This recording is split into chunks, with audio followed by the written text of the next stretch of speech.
نحمده ونصلي على رسوله الكريم اما بعد فاعوذ بالله من الشيطان الرجيم رب اشرح لي صدري ويسر لي امري واحلل عقدة من لساني يفقهوا قولي رب يسر ولا تعسر وتمم بالخير دورہ قرآن 2022 DQ 2022 آج ہم اس میں پارہ نمبر 19 پارہ وقال الذین اس کو کریں گے۔ حقیقت یہ ہے کہ ہر پارہ پڑھانے سے پہلے میں اپنے آپ کو اتنا بے بس اور مجبور محسوس کرتی ہوں کہ میں اس کو لفظوں میں نہیں بتا سکتی۔ مجھے ایسے لگ رہا ہے کہ یہ پارہ نہیں ہے، یہ میرا ایک امتحان ہے۔ آج کے پارے میں اتنے مختلف ٹاپکس ہیں کہ ابھی تک بھی سوچ رہی ہوں کہ کیا بولوں کیا نہ بولوں، لیکن یہ میں کہہ سکتی ہوں کہ آج کا پارہ پھر رشتہ داریوں پہ، اپنے رشتہ داروں کو کیسے قرآن سے جوڑیں، کیسے رسموں کے بت توڑیں، کیسے پہلے اپنی ذات کا بت توڑیں، کیسے ابراہیم علیہ السلام کے اسوے پہ عمل کریں، اس کتاب کو پکڑ کر چھوڑنا کیسا ہوتا ہے، اور اس کے رستے میں جو ہمارے بت ہیں وہ کیا ہیں، اور اس کتاب کو لے کر دنیا میں جہاد کیسے کرنا ہے۔ یہ اتنی مختلف ٹاپک ہے، اور پھر اس میں آپ کو مجھے اگر میں تھوڑی سی ترتیب کے ساتھ چلوں تاکہ آپ نمبرز نوٹ کرنا چاہیں تو کر لیجئے، تو پارے کا ٹاپک بنتا ہے رشتوں کی مٹھاس میں کڑواہٹ نہیں ڈالنی۔ کبھی کبھی ہوتا یہ ہے کہ ہم اللہ کی کتاب دوسروں تک پہنچانے کے شوق اور ذوق اور خوف میں اپنی مٹھاس کھو دیتے ہیں، اور پھر الزام کس پہ ڈالتے ہیں؟ فلاں نہیں سنتا، فلاں نہیں مانتا، کیسے بتاؤں، کیا کروں۔ تو یہ پارہ آپ کو مجھے کیا بتاتا ہے کہ ہر پکڑنے والے نے ضروری نہیں کہ قرآن کو پکڑا ہو۔ آیت 30 سورہ فرقان کی روشنی میں ہم دیکھیں گے آج پڑھتے ہوئے کہ قیامت کا دن ہوگا۔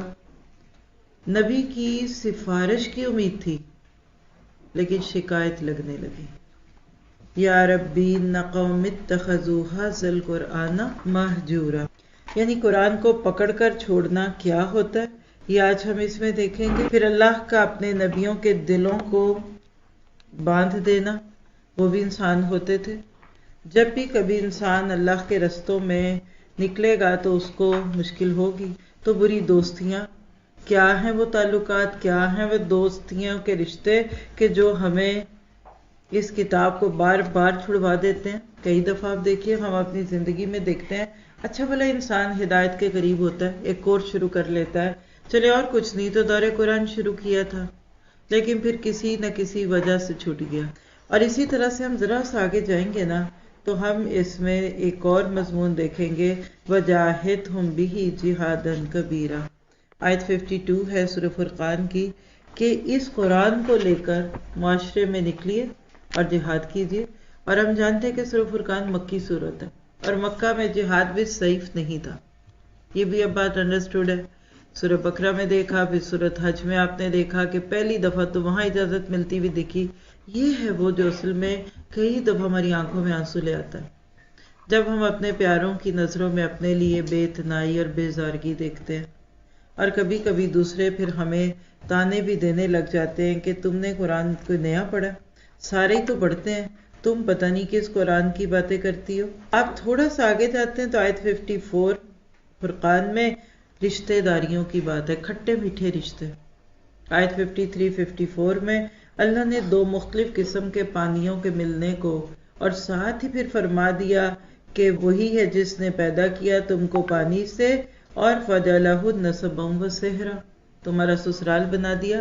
تو سب سے زیادہ مشکل میں ہم تب پڑھتے ہیں جہاد بالقرآن میں جب مقابل پہ سسرال یا سسرال کا کوئی نہ کوئی تعلق والا ہوتا ہے۔ اور اس کے بعد پھر ہم اس بارے میں عباد اور عبید کا فرق دیکھیں گے جب عباد الرحمن کی بات ہوگی، جس میں سورت کے اینڈ تک ہم دیکھتے ہیں کہ اللہ تعالیٰ کیسے عباد الرحمن کا کردار بنا کر ہمیں ایک پیغام دیتے ہیں کہ اگر واقعی تمہیں متقین کا امام بننا ہے تو تمہیں تقوی میں دوسروں سے آگے بڑھنا پڑے گا۔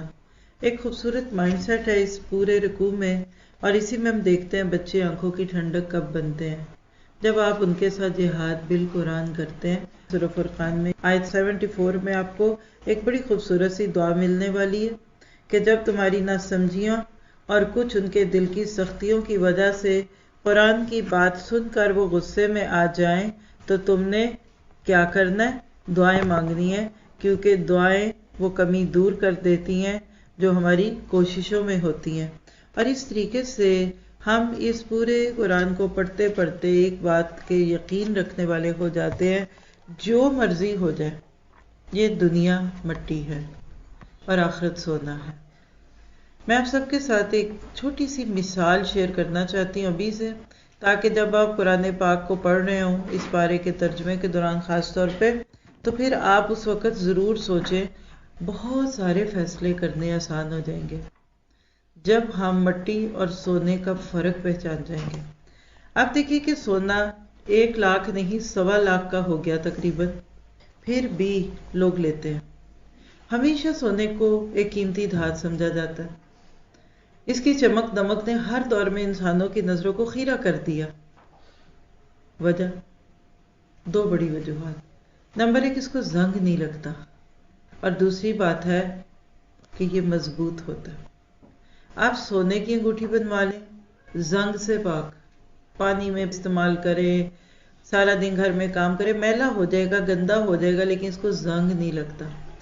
اور دوسری طرف یہ ہے کہ مضبوط ہوتی ہے۔ اگر آپ مثال ہے کہ سونے کی ایک انگوٹھی بنوائیں، جو آپ بنواتے ہیں اور آپ کے سوتی ہیں، الحمدللہ اللہ کی نعمتیں ہیں، اس کی بڑی قدر ہے۔ لیکن اگر آپ کسی سے کہیں کہ دیکھو سونا تو 1.25 لاکھ روپے تولا ہے، تم ایسا کرو مٹی کی انگوٹھی بنوا لو، مفت مل جائے گی۔ تھوڑی سی مٹی لو، پھر اس کی خوبصورت سی شکل ڈھلواؤ تو مٹی کی بنوا لو۔ آپ میں سے کتنے لوگ ہیں جو مٹی کی انگوٹھی بنوائیں گے؟ بالکل نہیں بنوائیں گے۔ پانی میں ہاتھ ڈالیں گی آپ کی انگوٹھی دھل جائے گی، اور ودن فیو سیکنڈز کہہ لوں یا منٹس کہہ لوں، وہ گھل کے اس گٹر میں چلی جائے گی جس کو آپ کبھی بھی پسند نہیں کریں گے، اور فوراً ٹوٹ جائے گی۔ اب مٹی کی انگوٹھی جب بنائی اور استعمال کے دوران جو اس سے پہلے ہی ٹوٹ گئی اور سونے کی باقی رہی، یہی فرق ہے دنیا اور آخرت کا۔ جو مل جائے تو مٹی، جو نہ ملے تو سونا ہے۔ آخرت سونے سے زیادہ قیمتی اور دلکش ہے، اور دنیا اس کے مقابلے میں مٹی سے بھی کم ہے۔ بات صرف اتنی ہی ہوتی نا، تب بھی آخرت اس قابل تھی کہ دنیا کے مقابلے میں اس کو ترجیح دی جائے۔ مگر اس سے بڑی اور تلخ حقیقت کیا ہے کہ دنیا کی زندگی مختصر بھی ہے اور فانی بھی ہے، جبکہ آخرت خیر و ابقا، باقی رہنے والی ہے اور ہمیشہ رہنے والی۔ کسی نے بڑا پیارا قول کہا کہ اگر آخرت مٹی کی ہوتی اور دنیا سونے کی ہوتی، تو امیجنیشن میں لائیں اپوزٹ، پھر بھی آخرت ہی بہتر تھی، کیونکہ وہ ابقا تو ہے۔ چلو مٹی کی صحیح پہن تو رکھوں گا، دنیا کی سونے کی انگوٹھی بھی ٹوٹ جانی تھی۔ یہ ہے وہ چیز جس کو اگر آج میں اور آپ سمجھ جائیں تو بہت سارے فیصلے آسان ہو جائیں گے، ترجیحات بدل جائیں گی، خون کے رشتوں کے ساتھ کیسے معاملہ کیا جائے۔ اب یہ مثال آپ کو یہاں تو بڑے اچھے طریقے سے سمجھ آ گئی، لیکن عملی زندگی میں ہم اس مثال کو بار بار بھول جاتے ہیں۔ اسی لیے وہ کہتے ہیں نا کہ آنکھ اوجھل پہاڑ اوجھل۔ دنیا کا حقیر نفع جب ہمارے سامنے آتا ہے تو آخرت کی اعلیٰ نعمتیں ہماری نگاہوں سے اوجھل ہو جاتی ہیں۔ یہ چھوٹی ہونے کے باوجود، چونکہ جتنی ادنا دنو قریب ہوتی جاتی نا، اتنی آخرت بھول جاتی ہے۔ اصل اس کا مسئلہ یہ ہے، یہ ادنا بھی ہے اور قریب بھی ہے۔ تو اپنی زندگی کے بہت سارے فیصلے میں نے اس چیز کو سامنے رکھتے ہوئے کرنے ہیں کہ مجھے دنیا کی مٹی یا آخرت کا سونا چاہیے۔ اور ایون اگر دنیا میں سونا ہی لگ رہی ہے کوئی چیز، لیکن وہ چلی جائے گی، تو پھر میں کیا آخرت کی مٹی ہی نہ لے لوں کہ باقی تو رہے گی۔ تو اس میں سے ایک اصول بنا لیجئے کہ اہم غیر اہم بن جائے گا۔ جو شخص ایمان کے گلاسز لگا لے گا، یا جس کی بینائی ایمان والی بینائی ہو جائے گی، وہ کبھی سونا دے کر مٹی نہیں لے گا، وہ کبھی آخرت کی قیمت پر دنیا کو قبول نہیں کرے گا۔ یعنی دنیا کا نفع اگر آخرت کی قیمت پہ ہوگا تو کبھی بھی اس کو استعمال نہیں کرے گا۔ دنیا کے بازار میں عموماً یہی ہو رہا ہے۔ پھر ہم جب عباد الرحمن پہ آئیں گے نا، آیتیں 63 سے 67 بلکہ پھر سورت کے اینڈ تک، تو ہم عباد اور عبید کا فرق دیکھیں گے۔ عباد کون ہے، عبید کون ہے؟ قرآن پاک میں دونوں ہی لفظ استعمال ہوئے ہیں۔ انشاءاللہ وہاں جاتے ہیں جہاں پھر ہی دوں گی، تاکہ سارا کچھ آپ شروع میں نہ لے کے پارا بند کر دیں کہ سارا کچھ پڑھ لیا ہم نے۔ جو قرآن کے ساتھ ساتھ سمجھ آتا ہے وہ تو بعد میں آتا ہے۔ پھر اس کے بعد ایک چھوٹا سا سائن جو آج ہم عباد الرحمن کی غیرت اور ان کے اپنی نظروں کو جھکانے اور زمین پہ عاجزی کے ساتھ چلنے کے انداز میں، یعنی یہ پورے رکوع میں آپ کو ایک میں نے بتا بھی دیا تھا 2-3 دن پہلے کہ بیسٹ پیکج انسانیت کی معراج، ایک بندہ کتنا کو نیک ہو سکتا ہے اس کا مجموعہ عباد الرحمن والا۔ سب سے فرسٹ لیگ کون سا تھا؟ معارج۔ سیکنڈ کون تھا؟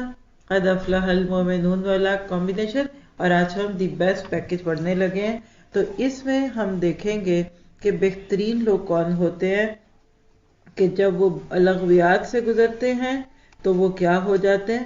مرو کراما۔ آج کا سارا ٹاپک یہ ہے۔ اتنی چپکلش ہے اس بارے کو پڑھنے کے دوران کہ رشتہ دار دین، رشتہ دار ان کی برائیاں، رشتہ دار کیا، اسی میں پڑھیں گے وانذر عشیرتک الاقربین۔ یہ تھی وہ آیت جس نے ہمارے پیارے نبی کو بے چین کر دیا اور اٹھ کر کوہ صفا پہ کھڑے ہو گئے اور جا کر ایک ایک قبیلے اور کنبے والے کا نام لے کر پکارا کہ یا فلاں یا فلاں آجو آجو، میں تمہیں بتاتا ہوں۔ اور اس طریقے سے آپ دیکھتے ہیں کہ کیسے اللہ کے نبی صلی اللہ علیہ وسلم کو دوسروں کی ہدایت کی فکر لگ گئی تھی۔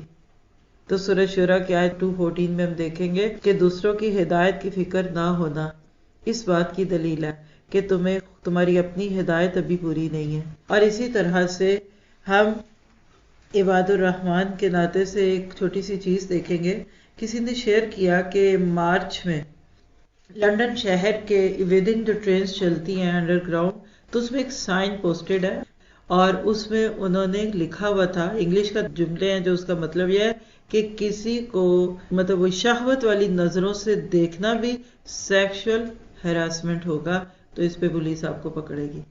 یعنی بسوں میں، ٹرینوں میں کھڑے لوگوں کو بتایا جا رہا ہے کہ نظریں جھکا کے رکھو، آپ نہ کریں تبلیغ۔